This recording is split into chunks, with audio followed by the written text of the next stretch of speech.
Okay, so this video is going to be a video from BlueJay about Egypt, and I'm pretty sure it'll be good. I just am not entirely sure what it's going to be about. But it was in my timeline, and I figured, hey, that'll be pretty interesting, so let's just watch it. By Total War Pharaoh. Buy it if you love me. Ah, youth. It's a time many of us look back at I'll put fondly. it in the description. Jumping in moon shoes to break new heights and ankles, getting expired gumballs at a strip mall Mexican restaurant, questioning the fabrics of existence and the thin veil that separates that of reality in the surrealistic void of primordial despair while watching Courage the Cowardly Dog. Wow. Good times. But ironically, it's these very youngsters who are currently enjoying the responsibility-free era of youth who are often the most eager to be rid of it. But until they can enter the adult world, they tend to seek some kind of identity to latch on to. Many choose to be jocks, too many choose to be horse girls, and some of us find themselves with an addiction to fiction ancient Egyptian religion, such as our good friend Alex here. What? I'm not into Egyptian mythology. Oops, that's not your line. Right, gee willikers, do I love me some Egyptian deities? That you do, Alex. But even an Egyptomaniac like you can have gaps in your pantheon knowledge. So today, we're gonna cover some of the more zany aspects of Egyptian mythology, while also teaching you, in the modern era, how to worship like an ancient Egyptian. So I don't really know anything about ancient Egypt, I'm going to be completely honest, so this will be illuminating, I think.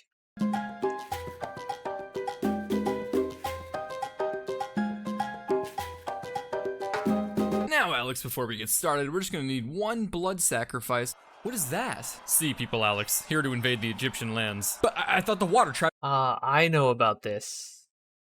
This was when, this was the Bronze Age collapse, right? Was a peaceful folk. While I appreciate you helping me hit my quota for pop culture references, Alex, I'm talking about the sea peoples who brought about the Bronze Age collapse and the destruction of the old powers. It remains a mystery to historians as to what the nationality of these fabled warriors was. Oh, no way. What? Who are they? No time. They're heading this way. Luckily, I've got a few thousand slave volunteer fighters ready to defend them off. Okay, Alex, you'll need to command them. Hammer and anvil, you got this. What are you talking about? Okay, don't worry, Alex. We can make you into a brilliant Bronze Age general with Total War Pharaoh. The Total War franchise is taking us to Egypt in Total War Pharaoh, the bestest and bronzest Bronze Age strategy game to date. If you've ever touched turn-based cold blank, there's slabs from see it for BlueJay link in the back to religion. The roots of Egyptian mythology can be traced all the way back into prehistory, meaning before our moist sacks of folded tissue we call a brain figured out how to rub a stick on the wall. With all that time, you can really imagine the amount of layers the Egyptians were able to pack into their religion. So they didn't just have one boring god, but a plethora of them. Jesus Christ! Not in this video, buddy. And those were just the major gods. That's not even taking into account the minor ones. Or the more minor ones. Or the Among Us one. Now, perhaps the first question on your mind is how could some dude on the internet without a formal degree in the fields of mythology, theology, or even anthropology be qualified and able to accurately simplify a religion that existed for over 3,500 years and contains over 2,000 deities? Wikipedia. Let's start off with something simple, like the creation of the entire universe. We're all familiar with the Abrahamic version of events, where in the beginning, there was pretty much just nothing until God decided to plaster up some LEDs. Ancient Egyptians, on the other hand, had a few different creation stories, each of which I consider to be a bit more flavorful. As one story goes, in the beginning, there was nothing but a chaotic primordial cosmic ocean until a pyramid called Ben emerged from the abyss with a lotus flower that blossomed into the sun god Ra. Which sounds like something out of a King Gizzard music video, and also undoubtedly terrified any space turtles that happened to be in the area. Hey Nigel, how was Leah's first day of abyssal school? She was a little nervous getting on the celestial bus, but she powered through like a champ. Little Rascal's still down there now, but I'm sure she's having a great time.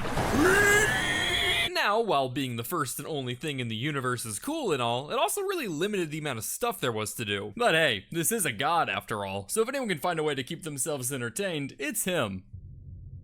Well, time to go beat the bishop, and from his, wow, you're not gonna make this episode easy, are ya? Through making the bald man cry, the twins Shu and Tefnut were born. After this, Ra started to cry, which I'm sure many of you gents can relate to, and humanity was created from his sweat and tears, and thank God the fluid stopped there. Tefnut and Shu then had offspring themselves, and with who you might ask? Well, right now we're up to 3 existing things, and one of them tends to be preoccupied in his room, so do the math. They gave birth to the god of the earth, Geb, which was one letter off from making my day, and the sky goddess Nut, whose name really foreshadows the theme of Egyptian mythology. These 2 siblings then had kids, with who, again, do the math. Now we're really starting to rack up a big list of major deities with a shocking amount of shared genetics that would bring a tear to any British monarch's eye. But hey now, you're a teenager with an obsession. That means you've got to be quirky and different, and knowing just the most well-known aspects of Egyptian mythology won't cut it when you try to flex on online forums. So let's do a little speed run on some of the major gods and how to worship them so we can get to the fun stuff. At the top, we have the aforementioned Ra, but depending on the place and time, he could be named Re, or Khepri, or Atum, or Amun, or if you place a fusion card, Amun Ra, or Atum Ra. Are they the same god? Yes. But are they different gods? Yes. What? Questions are for the weak, Alex. Just smile and build some triangles. Despite what you think, this dude dripped out with a feather is not Johnny Depp, but in fact, Shu, the god of light and warm air. He was responsible for holding up the entire sky, so Egyptians thought clouds were his bones, whereas today, we now know they're actually chemtrails. He was worshipped through stuff like prayers and hymns, but since the bar is just hot air and cool feathers, you can just go to Burning Man. Tefnut is the goddess of moisture, which is just a weird way to put it. She's interesting because her name could be onomatopoeia for the sound of spitting, with the translation itself potentially just being she who spits. Disgusting. Shit.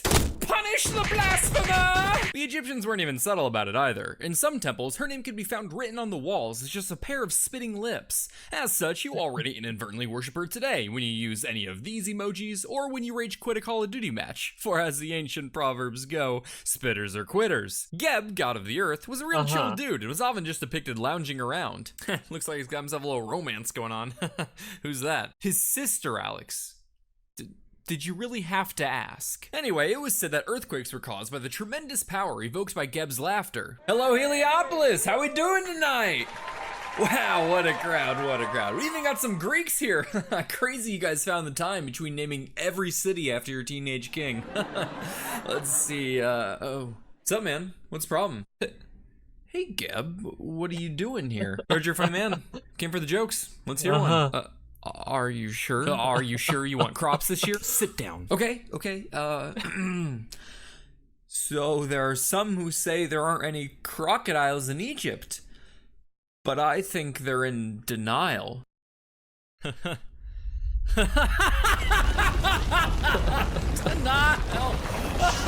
Like the river.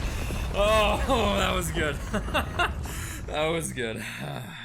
Well, if you'll excuse me, I gotta go catch a show in Fukushima. Set was the god of chaos and had the body of a man and the head of some animal that no one's been able to figure out. It's called the Set animal, and theories range from dogs to aardvarks to even giraffes and pigs, which, no? He was jealous of his brother Osiris, who wore the big boy sandals as ruler of Egypt. So, in his natural bad boy chaotic fashion, he put together a little ruse for his brother. Hey, Osiris, buddy, come here.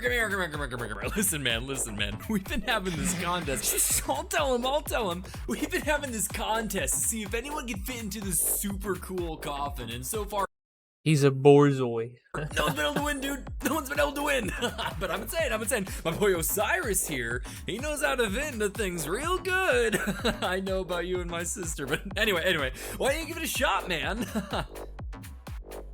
I know you could do it. Set tricked Osiris at a party and trapped him in a coffin, threw it in the Nile, and returned days later in a rage to cut up his dead body into a bunch of little pieces and spread them throughout Egypt. And then he became the king. Hey guys, so Osiris is feeling a little under the weather, so I'm gonna be Pharaoh now. Oh, but I guess he'll be back soon then?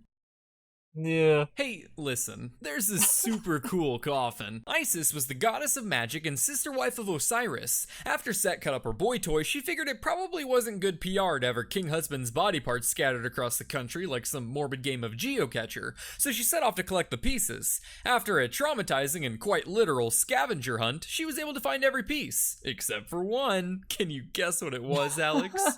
Assuming from the love theme, his heart?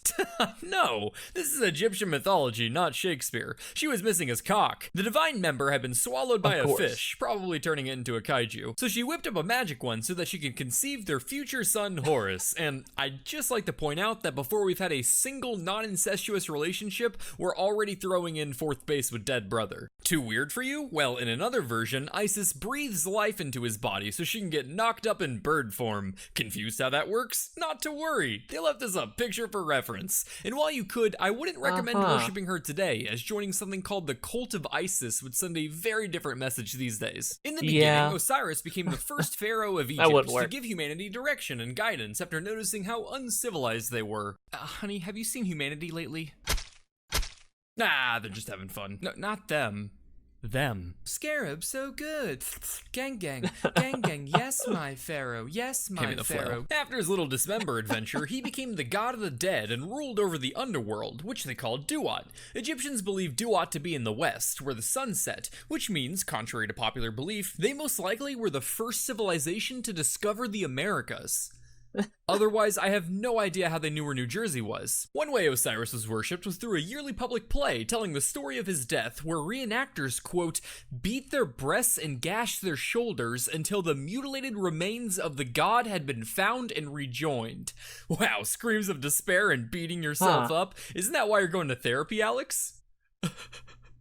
Looks like you've got this one taken care of, buddy. Horus is a falcon god, symbol of divine kingship, and an S-tier smash character. One of the most important Egyptian gods, he's famous for his contendings with Set to reclaim the throne taken from his father. A lot of wild and insane shenanigans took place over this 80-year period of conflict, but one contest definitely stands out. And to tell this story without getting my video removed, we're gonna have to enter the euphemism Colosseum.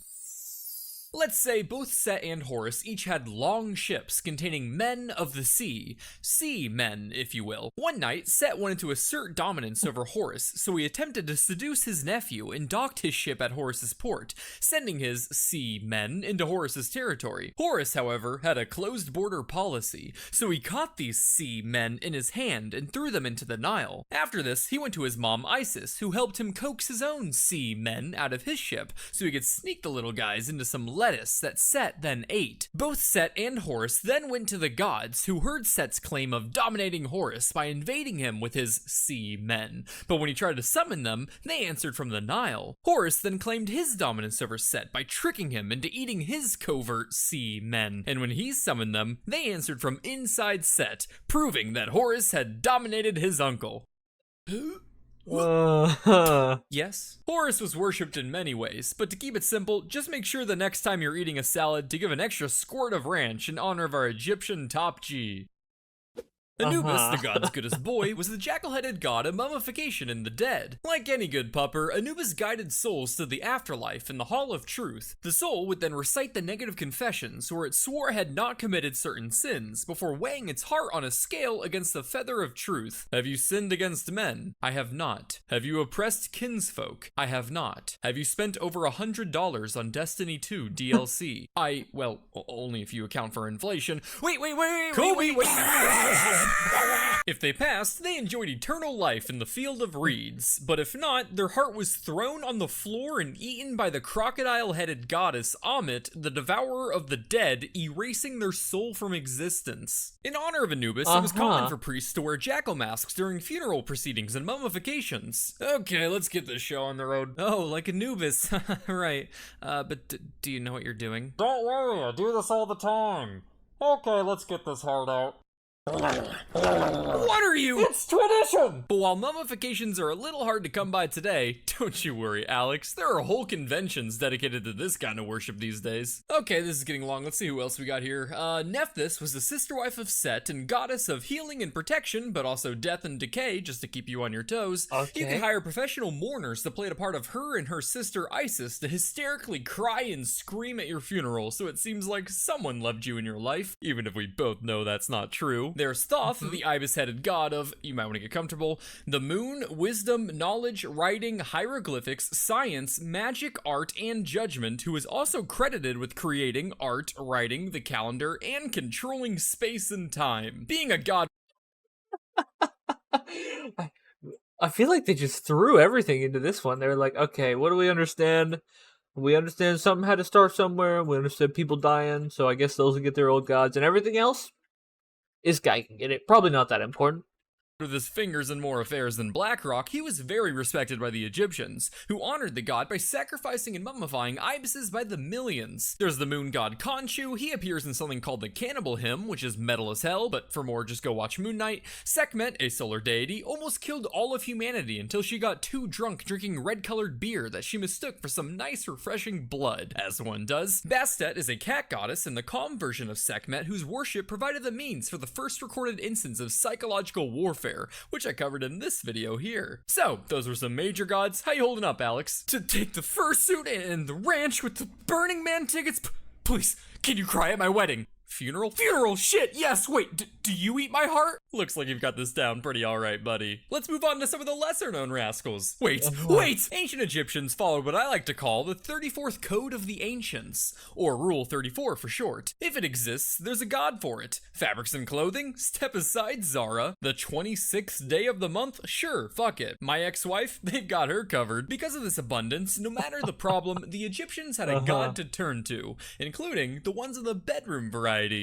Why are you staring at me? Before our gods of today, pharmaceutical companies blessed us with the blue pill, men and also women experiencing fertility problems in the good old days often turned to religion for guidance. And apparently, for the ancient Egyptians, nothing really screamed healthy sex life like a grotesque crouching dwarf. Meet Bes, a demon god of sexuality, fertility, childbirth, humor, protection, and war. Quite the resume. Unlike almost all other Egyptian gods, Bes was shown face on and was depicted as a short and chubby little dwarf man with the face of a gargoyle, a lion's mane, and a tongue that's always sticking out, either because he just did the one chip challenge, or because the gods are just so inbred at this point that it's a miracle he even has one in the first place. Being just the beacon of beauty that he was, people would spend the night in incubation chambers with naked images of Bes and his goddess counterpart, Beset, plastered on the walls to cure their fertility problems. Hey man, do you ever have problems getting you know. Say no more, my friend. I've got just the room for getting in the mood, so to speak.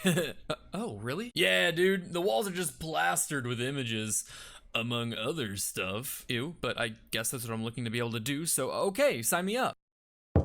How's it going in there, buddy? I don't know, it's not really doing it for me. Are you sure this is the right room? Yeah, dude, it works like a charm on me. Here, let me show you. Wait, no. Bes stood for all things good, and it was believed that if a child was laughing for seemingly no reason, it was because Bes was nearby making funny faces. Kinda sweet until you remember Bes runs around displaying his gargantuan genitals like a hobbit crackhead from Venice Beach. So, Alex, if you want to keep the spirit of Bes alive today, you can always smile at kids from the bushes of your local playground. Oh, what is that? Oh, that's Aten, a solar deity portrayed as a sun disk. Why does it have hands? Why do you have hands? That was kind of rude, Alex. Now look what you've done. Say you're sorry. I'm sorry, Aten. Now say he's a very cool sun god. You're a very cool sun god. Now declare him the one true god and renounce your worship of all other false idols. You're the one true— wait, what? Aten's biggest claim to fame came during the reign of Akhenaten, who thought the sun disk was such a dope god that he figured, why bother worshipping all these other wannabes? So he put forth a decree that banned the worship of any god besides our little disk friend, and even went as far as building an entire new capital completely dedicated to the worship of Aten. What in Sundisk's name is this? Wait, Akhenaten, I can explain. I'm sorry, what part of one god did you not understand, Bayek? It's just, I've been having problems lately. You should have come to me, Bayek. We don't need this pagan garbage. The worship of Aten is the light that shines upon all paths towards restoration. How's it going in there, buddy? I don't know, it's not really doing it for me. It's all about the hands, dude. Here, let me show you. Not again! Scholars argue that this Atenism was the first recorded instance of monotheism in history, with Sigmund Freud himself even claiming Atenism influenced the founding of Judaism. I can make an entire video on this guy, but in short, it turns out telling a deeply traditional group of people to drastically alter their identity carved from thousands of years of customs is a challenge that not even a god king can easily pull off. And it offended the Egyptian people so much that after Akhenaten Akhenaten's death, they attempted to erase any trace of his name and family from history. At first, you probably don't bat an eye at this, what with the CCP and Soviet Union having practiced people erasing all the time. But keep in mind, the Egyptians believed the soul was made up of several parts, one of which was called Ren, or a person's name. They believed that so long as a person's name was written down or remembered, it would help preserve their existence in the afterlife. So, by striking any mention of Akhenaten from history, not only were they trying to forget such a crazy attempt to reform culture,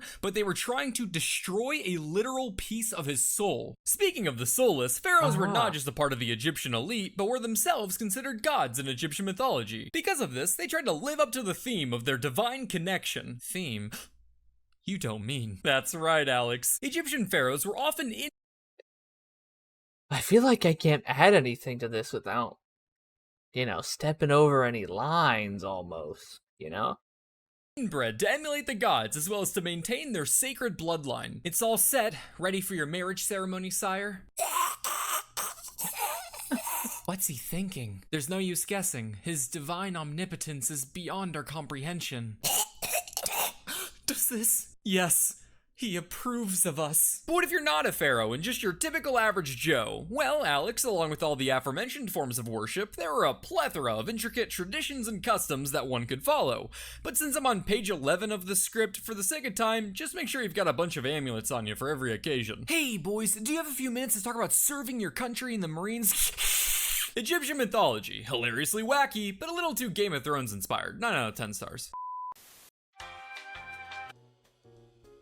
That was a really good video. I couldn't add anything, which sucks because I don't know anything about Egypt. But maybe, maybe I'll look into it a little bit.